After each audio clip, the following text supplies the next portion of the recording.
Good morning, my fellow yogic travelers. I'm mighty glad to be alive today, and I hope that you are too, as we continue to live, laugh, love, learn, linger, live the life we love.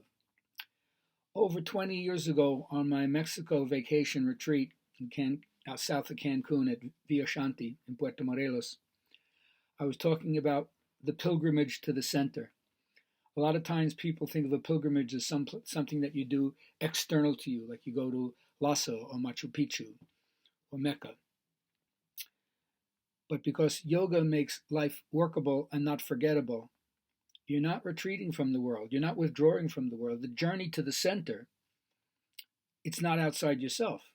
It's the pilgrimage to the teacher within. So you have to have the right attitude. You have to create the right atmosphere within yourself. That's called the bhava.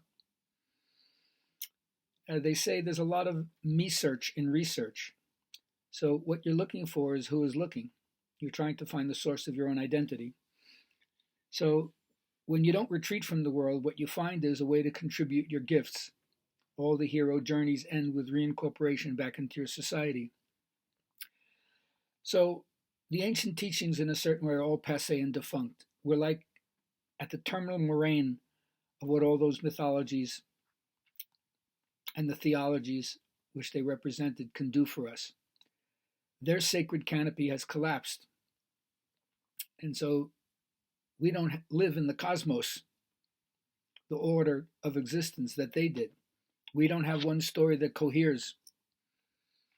So therefore, we don't have any tolerance for anybody else. We live a life that's impoverished.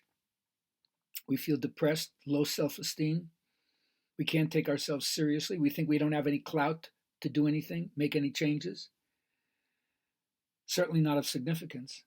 And then the worst of all is we don't think we're beautiful enough to be worthy of love. We're so out of contact with the source of our own existence.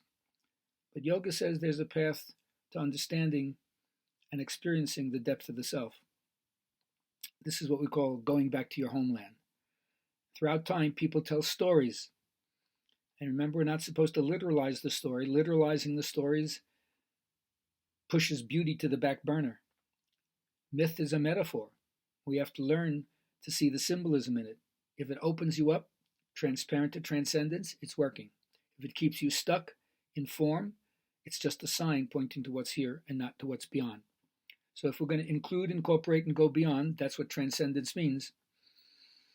You have to understand that mythology, the way it's presented, is totally false on the outside, totally true on the inside.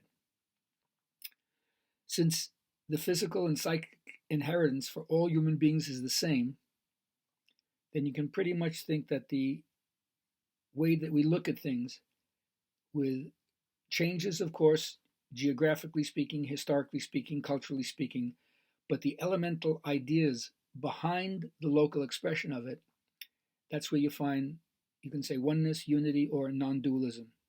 We're not split in any way.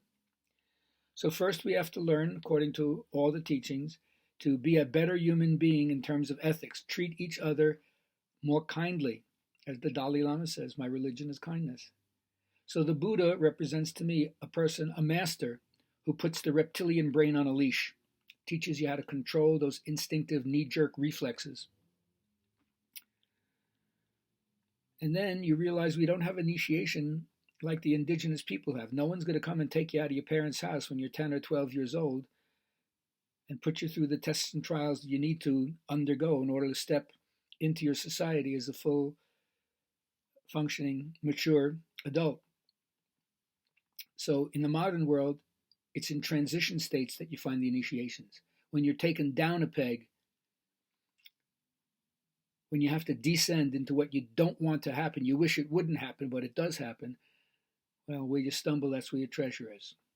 And since all earthly people, all holy people love the earth is precious to the Creator. The higher you go, the more you come down to earth.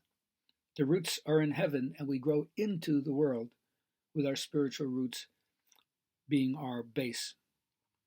So if you want to get anything out of practice, just keep practicing.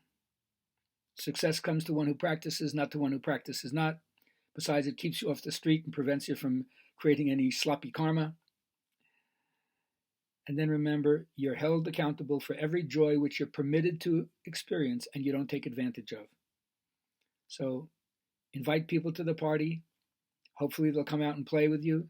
But if they don't, you got to hold space for what's holding them back, what makes them feel unsafe, threatened, fearful, divisive, and then be such a welcoming environment that they want to drop their guard and join you in the dance of life.